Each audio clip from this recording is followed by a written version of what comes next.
नमस्कार, मैं अश्विनी कुमार। आज सुप्रीम कोर्ट ने सहारा प्रमुख सुब्रत रॉय को 11 मार्च तक न्यायिक हिरासत में भेज दिया। आज नरेंद्र मोदी के आरोपों पर नीतीश कुमार ने भी पलटवार किया और गुजरात को लेकर भी सवाल दागे। आज मुलायम ने माना कि अखिलेश की सरकार ही यूपी में सपा को कमजोर कर रही है। आज खबर मिली कि बिहार में कांग्रेस और लालू पर सीटों के बीच सहमति बन चुकी है। इस बीच आज हम आपको अलवर ले चलेंगे, जहां से 6 कहानी आज की खबर का हिस्सा है। जी हां, आज सवाल है बेटियों का। गैरकानूनी कारोबार को आज बात है 6 कहानियों की।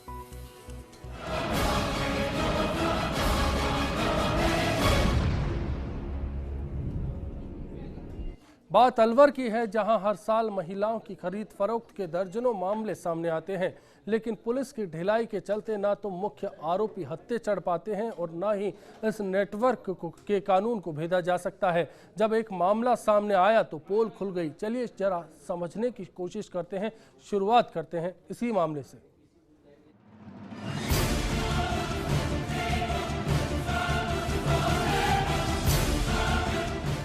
अलवर, भरतपुर, धौलपुर के अलावा सीकर, झुंझुनू और हरियाणा के कई जिलों में महिलाओं के खरीद फरोख्त के काले कारोबार का मकड़जाल फैला हुआ है। दलाल सभी जगहों पर मौजूद हैं, जो उड़ीसा, पश्चिम बंगाल, बिहार, असम और झारखंड से लड़कियों को लाते हैं। यहां उन्हें मौका और उचित खरीदार मिलने पर बेच देते हैं। इस तरह के कई मामलों में मुकदमा दर्ज नहीं होता और जो मामले दर्ज होते भी हैं उनमें आगे की कार्रवाई केवल कागजों में दबकर रह जाती है। 27 फरवरी 2014 को राजगढ़ थाने के अंतर्गत खरीद फरोख्त का मामला सामने आया। कस्बे की सब्जी मंडी स्थित मकान से युवती को बेचने की साजिश रचने के आरोप में पुलिस ने एक दंपति को गिरफ्तार किया। उड़ीसा के सैंथल जिला बलगीर की रहने वाली 16 साल की युवती ने पुलिस को पर्चा बयान में बताया कि उसकी मां ने पड़ोसी नंदकिशोर और उसकी पत्नी कोयली के साथ घूमने के लिए भेजा था। वो राजगढ़ के सब्जी मंडी स्थित मकान में रह रही थी। यहाँ दोनों ने उस पर डरा धमकाकर शादी करने का दबाव डाला। शादी नहीं करने पर उन्होंने जबरदस्ती किसी भी दूसरे के साथ शादी कराए जाने की धमकी दी। मौका पाकर वो वहाँ से भाग निकली। पुलिस ने इस मामले में दंपति नंदकिशोर और उसकी पत्नी कोयली को गिरफ्तार किया है।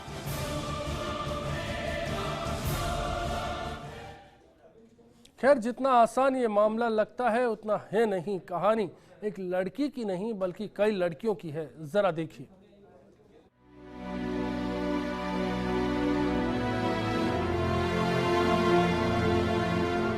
जनवरी 2013 को अरावली विहार थाना क्षेत्र के सोनावरी डुंगरी में बसी कॉलोनी में एक महिला खरीद फरोख्त की शिकार हुई। पीड़िता ने बताया कि वो खेतों पर काम कर रही थी। तभी उसकी ननद के ससुर ने कहा कि उसके पति का फोन आया है। उसने कहा कि उसका बेटा बीमार है और उसे बुलाया है। इसके बाद वो कार में बैठ गई। उन लोगों ने उसे अज्ञात स्थान पर रखा और उन्होंने उससे कहा कि उसे 3 लाख में खरीदा गया है। इसके बाद वो काफी मुश्किल से वहाँ से निकल पाई। नहीं क्योंकि तो चलो मैं देखवा चलेगा तो फिर ननद डांट ली। 2-4 दिन बैंगन नड़वा करी, बैंगन नड़वाई तो फिर ननद का ससुराल जो है नहीं क्योंकि तेरा छोरा बीमार हो रहा है, अस्पताल में भर्ती है, तो तेरा आदमी को फोन आया, इतनी कार में बैठ जा। मैं बैठ गई। जब मैं बैठ गई तो फिर उन्होंने मैं क्यों राजगढ़ ना आएगा, जब उन्होंने नहीं किया काम तो 3 लाख में ले रहे हैं। फिर उन्होंने लिया जब फिर 2-3 दिन रहेंगे तो फिर उन्होंने रहेंगे तो मैं न कसगो उनका नसरात। पीड़िता का दर्द साफ बयां कर रहा है कि उस पर क्या क्या बीता होगा और कैसे वो वहां से भागी होगी। खरीद फरोख्त का ये जाल काफी बड़ा है और इसमें दिन ब दिन कई युवतियां फंस रही हैं।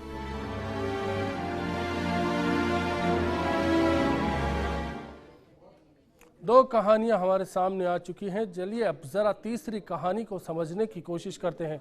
किस्सा बिल्कुल वैसा ही है जैसा पहले 2 मामलों में सामने आया था।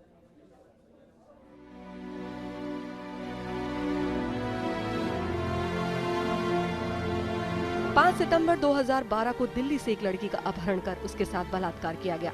इस मामले में पुलिस ने 2 आरोपियों को अरेस्ट किया है जो इस लड़की को बेचने की फिराक में थे। अलवर पुलिस की मानव तस्करी निरोधक यूनिट ने एक और मानव तस्करी का खुलासा किया। यूनिट ने तिजारा फाटक के पास 2 युवकों को गिरफ्तार किया। ये दोनों आरोपी एक नाबालिग को बेचने की कोशिश में थे। दिल्ली के निवासी मोहम्मद इस्लाम एवं अलवर के गोविंदगढ़ के भैयाड़ी गांव निवासी कल्लू खां के कब्जे से एक 15 साल की नाबालिग लड़की को छुड़ाया गया। दोनों आरोपियों के खिलाफ महिला थाने में मुकदमा दर्ज कराया गया। हमारे को जरिए मुखबिर सूचना मिली थी कि मंडी रोड के पास में 2 व्यक्ति खड़े हैं और उनके पास में एक मैरून कलर की सलवार सूट में एक लड़की खड़ी है। वो उस लड़की को आपस में बेचने की कोई आपस में बातें कर रहे हैं। इसी इत्तला पर मैं हमारी टीम के साथ वहाँ पहुँचा। लड़की से हमने पूछताछ किया तो लड़की ने कहा कि मैं दिल्ली की रहने वाली हूँ, दिल्ली को जो जग्गी झोंपड़ियों में रहने वाली हूँ। लड़की की उम्र करीब 15 साल थी। उसने बताया कि मेरे को इन्होंने ऑटो रिक्शा में बिठाया, फिर उसको बहला फुसला कर दिल्ली लिए, अलवर लिए बस में बिठाकर। अलवर लाने के बाद में रात को उसको रखा है। कल्लू खां ने उसके साथ में रेड किया है। लाने वाले मोहम्मद असलम और कल्लू खां 2 व्यक्ति थे। उनको लाकर का इस संबंध में हम तफ्तीश कर रहे हैं। इस मामले से साफ हो जाता है कि कैसे नाबालिग लड़कियों का चंद पैसों के लिए सौदा किया जा रहा है और जिंदगी शुरू होने से पहले ही जबरन खत्म की जा रही है। अब तो आप समझ चुके होंगे कि ऐसे मामले 1-2 नहीं बल्कि इनकी फहरिस्त लंबी है। बावजूद इसके क्या पुलिस को लड़कियों की खरीद फरोख्त के कारोबार की भनक क्यों नहीं लगी? ऐसा मुमकिन है, सोचा जा सकता है। मुझे तो नहीं लगता, क्योंकि इस तरह के मामलों में शिकायतें एक बार नहीं बल्कि बार बार मिली और पुलिस हाथ पर हाथ धरे हर बार बैठी रही।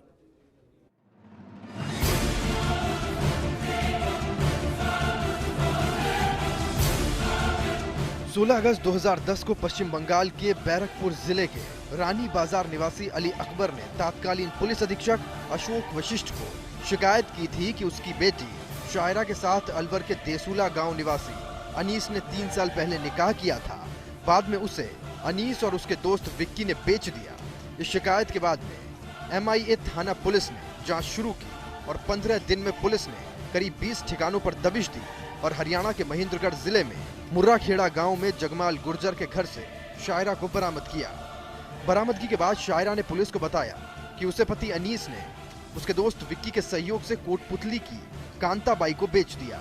कुछ समय बाद कांताबाई ने उसे कुतीना गांव निवासी राजकुमार को बेच दिया और फिर राजकुमार ने उसे जगमाल गुर्जर के हवाले कर दिया।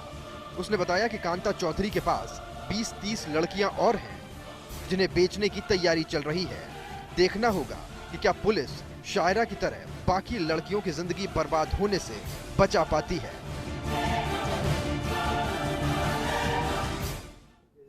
दरअसल ये पूरा कारोबार धोखे की जमीन पर चलता है। कोई अपना ही इन महिलाओं को धोखा देता है और फिर घसीट कर इस घिनौने खेल में जबरन शामिल कर लेता है। कोई मजबूरन चुपचाप सब सहती है, किसी का सब्र कुछ महीनों या सालों में टूट जाता है और कोई मौका देखकर बच निकलती है, लेकिन शिकायत के बावजूद फरियाद अनसुनी हो जाती है। इस मामले को जब आप देखेंगे तो शायद हालात खुद ब खुद समझ में आ जाएंगे।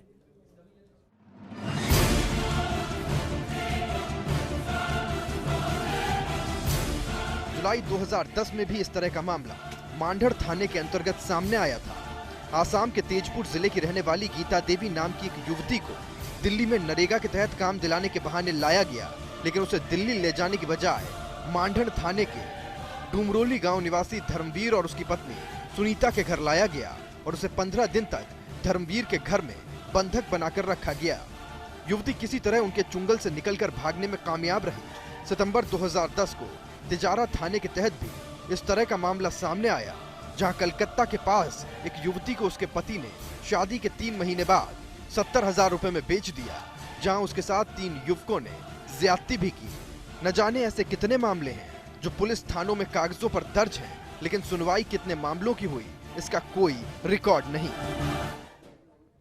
ऐसा नहीं है कि बात सिर्फ अलवर की है, लेकिन ये 6 कहानियां अलवर से मिली और इन कहानियों को आप देखकर समझ सकते हैं कि कितना संगीन ये मामला बनता है।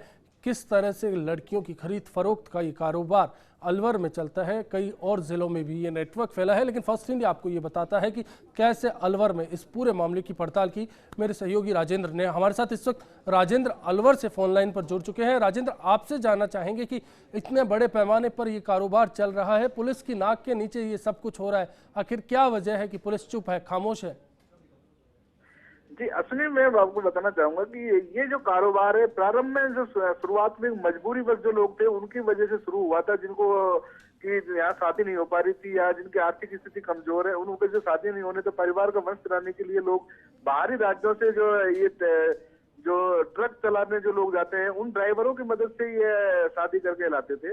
लेकिन अब धीरे धीरे इसका स्वरूप बदल गया और अब ये पूरा व्यवसाय बन चुका है और इन जो दलालों के जो एजेंट है वो हर गांव में मौजूद है, उनके जरिए ये नेटवर्क चल रहा है।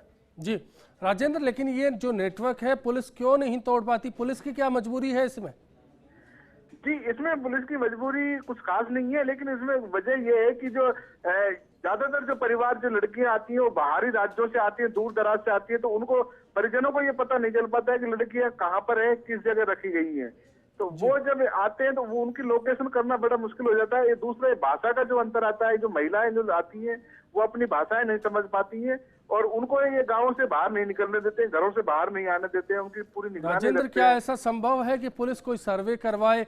जो निजी संस्थाएं हैं इस दिशा में काम कर रही है, ऐसी बच्चियों को इस नेटवर्क के चंगुल से मुक्त कराने की कोशिश कर रही है, उनकी मदद ले ले, या फिर पुलिस अपने स्तर पर कोई जांच पड़ताल करके ऐसे कारोबार का पता लगाए, ऐसे एजेंट्स की शिनाख्त कर पाए और फिर इस पूरे जो काले कारोबार है उस पर लगाम कसी जा सके? जी, इस जो कारोबार में है पूरे राजस्थान में सभी जिलों में मानव तस्कर निरोधक सेल बनाई गई है। जी, लेकिन मानव तस्कर जो निरोधक सेल बनाई गई है उनका जो अलवर जिले में जो सेल बनाई है वो नकारा साबित हुई है, जबकि राजस्थान में सबसे ज्यादा कार्रवाई धौलपुर जिले में मानव तस्कर निरोधक सेल ने की है। वहाँ करीब पिछले 3 साल में 100 से अधिक मामले पकड़े हैं। जी, लेकिन अलवर में जहाँ बात करें, यहाँ जो बड़े मामले हैं जो कहीं न कहीं किसी न रूप से सामने आ पाए हैं वो ही मानव तस्कर निरोधक सेल ने की है। उन्होंने खुद की ओर से कोई सर्च ऑपरेशन या किसी नेटवर्क को तोड़ने की कभी कोई कोशिश नहीं की गई है।